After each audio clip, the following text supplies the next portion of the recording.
Una nova crisi irromp en les nostres vides. L'atur explota i la precarietat s'escampa. Els mals d'ahir s'estenen i es multipliquen.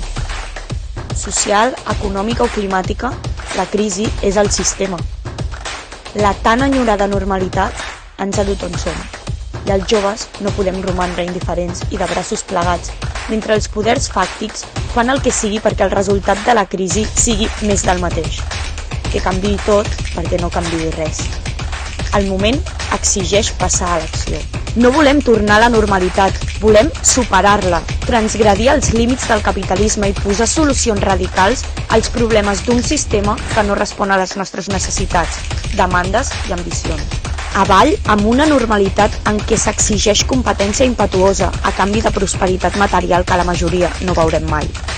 En canvi, la precarietat es torna la norma per un jovent per qui l'estabilitat és totalment desconeguda. Per a qui una feina digna és més una utopia que una realitat.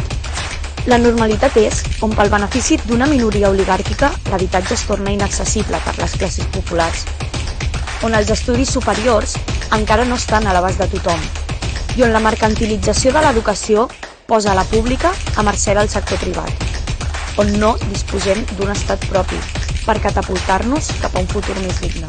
Els joves exigim repartir la feina i la propietat, acabar amb la desigualtat extrema i tractar l'habitatge pel que és, un dret i no una mercaderia. És hora de fer un pas endavant i evitar el retorn a la normalitat.